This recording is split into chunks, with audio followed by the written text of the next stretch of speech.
aqui quem morre vai nem para o céu nem para o inferno, vai para o mar.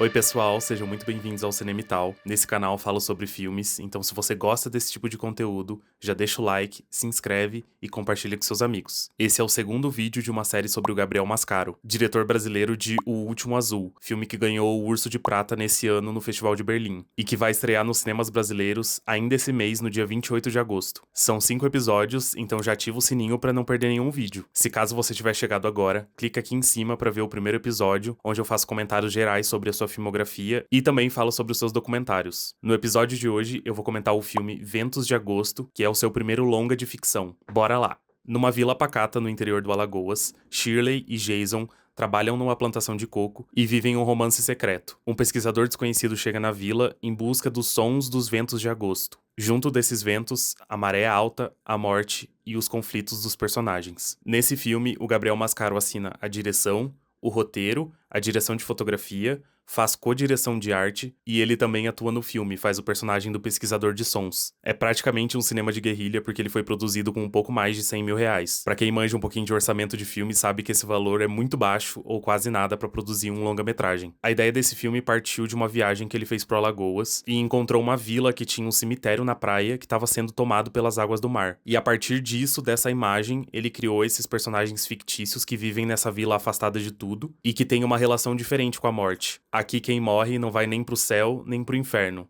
Vai pro mar. De maneira geral, é um filme com um roteiro bem simples, dividido em 3 partes, sendo que na primeira a gente acompanha mais o personagem da Shirley, na segunda o pesquisador de sons, e na última a gente vai acompanhar mais o Jason. O filme é tão pacato quanto aquela vila. Quase não acontece muita coisa, a gente não vai ter grandes conflitos e resoluções, é um filme muito linear nesse sentido. Muitos planos são apenas contemplativos e são muito lindos, em que os personagens apenas existem. Os poucos diálogos que a gente tem são muito bons, e apesar deles revelarem algum fio dramático, eles não entregam muita coisa. Quando eu terminei de ver o filme, eu até achei que talvez eu pudesse ter perdido alguma coisa, ou talvez até não tivesse entendido algum ponto. E acho que é porque a gente tá muito acostumado com tramas que são mais cheias, com temas mais explícitos, mas eu acho que o filme não vai por esse caminho. Agora, atenção, a partir daqui, os comentários têm spoilers.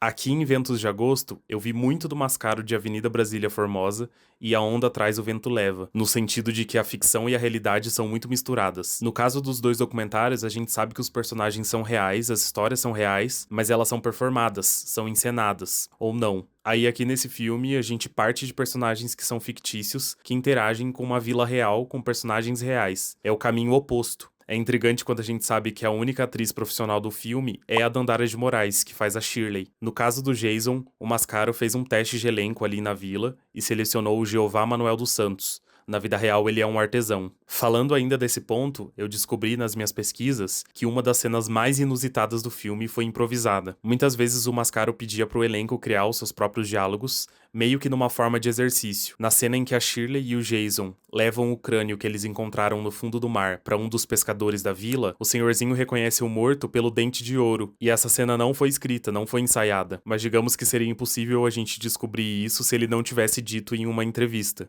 E isso é muito legal. Uma das coisas que mais me chamou a atenção nesse filme foi essa relação entre dois personagens que são muito diferentes. A Shirley tá ali porque ela precisa cuidar da sua avó, e não porque ela quer. Ela mesmo diz isso. E apesar de viver relativamente em paz com aquela comunidade, você percebe que ela não é completa naquele lugar. E sem dizer uma palavra, você sabe que ela sonha com esse mundo afora. O interesse pela tatuagem, as músicas que ela escuta que destoam totalmente da calmaria do vilarejo e que são consideradas músicas mais urbanas. Já o Jason, ele é uma cria daquele lugar. Tem uma vida pacata, sem grandes aspirações. A sua maior preocupação, além da pesca e da plantação de cocos, passa a ser um cadáver que eles encontram ali nos arredores, e ele fica obcecado em dar a esse morto um fim digno. Mesmo que eles compartilhem alguma intimidade, é nos conflitos dessa relação que a gente percebe também essa diferença entre os dois. Logo no início do filme, a gente sabe que a Shirley quer tatuar o braço dele, mas ele diz que tem medo porque tatuagem é pra sempre, e porque se ele se tatuar, o pai dele vai brigar com ele. E daí ela diz: homem frouxo da porra com medo do pai. E mais tarde ela simplesmente não vai conseguir compreender essa fixação que ele tem com esse tal morto que apareceu e que ele quer dar um fim digno. Mas ainda que ela se dê conta da desarmonia dessa relação, eu acho que ela gosta muito dele. Eu adoro muito o trecho em que o Mascaro entra no filme como pesquisador de sons. Aqui nesse trecho é bem explícita essa ideia de experimental que é do roteiro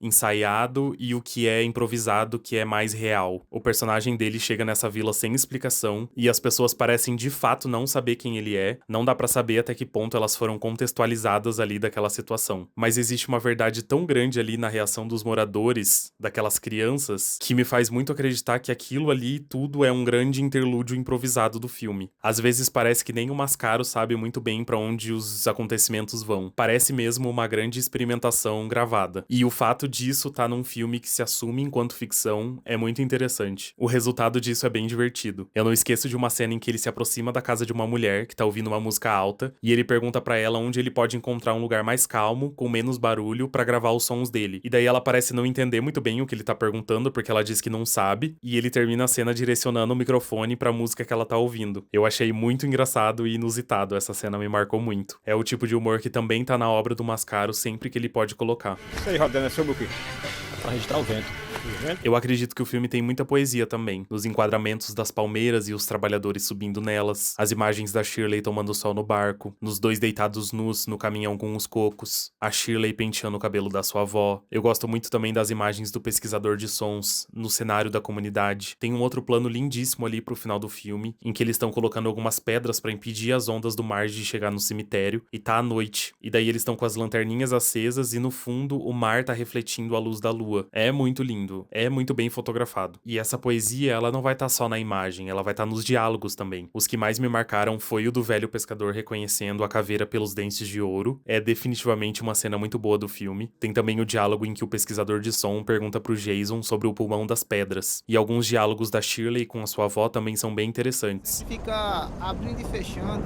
É um negócio muito estranho, mas a pedra tem pulmão. Eu acredito que o filme fala principalmente sobre a morte e a memória. O Jason tá a todo tempo rodeado por elas. Ao contrário do pai, ele tem interesse em ter um retrato da família, e que nele esteja inclusive a sua falecida mãe. E além de querer saber de quem é aquela caveira que ele encontrou no mar durante as suas pescas, ele também fica obcecado por dar um fim digno àquele morto que eles encontram ali nas redondezas da vila. Ele também parece ser o único que se importa com o cemitério sendo tomado pelas águas do mar. Eu sinto nele essa preocupação, ele quer se lembrar das coisas. Talvez seja por remorso, quando o pai dele joga toda essa responsabilidade da morte da mãe em cima das suas costas.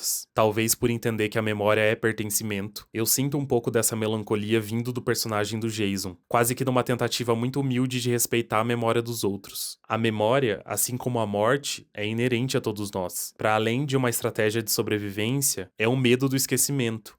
É o medo de não se ter importância. É a necessidade de se manter vivo. É uma necessidade também de conhecer a nossa história através dos nossos antepassados. É a necessidade de pertencer a uma história. E cada personagem vai ter uma relação diferente com ela. Para Shirley, a tatuagem é uma forma de memória, mesmo que ela não saiba disso. Para sua avó, vem através dos sonhos, quando ela lembra dos seus pais. E pro Jason, é um retrato com o pai e com a mãe. Isso fica claro quando ele diz para Shirley, num tom pejorativo, que a tatuagem é para sempre. Mas quando o fotógrafo vai até a sua casa e oferece um porta-retrato que vai durar pra sempre, ele se interessa em comprar. Eu gosto muito dessa liberdade criativa, desse jeito improvisado, orgânico que o Mascaro escreve e dirige seus filmes. Nesse filme é muito evidente, tem muita experimentação. Num mundo cheio de histórias com propósitos claros e lições de moral bem delimitadas, esse filme é uma joia rara pra quem busca um cinema íntimo, poético e espontâneo. Muito obrigado por ter ficado até aqui, eu espero que você tenha gostado. No próximo episódio dessa série, eu vou falar sobre o seu longa de ficção mais famoso, O Boi Neon. Não esquece de ativar o sininho e deixa o joinha também. Até o próximo vídeo.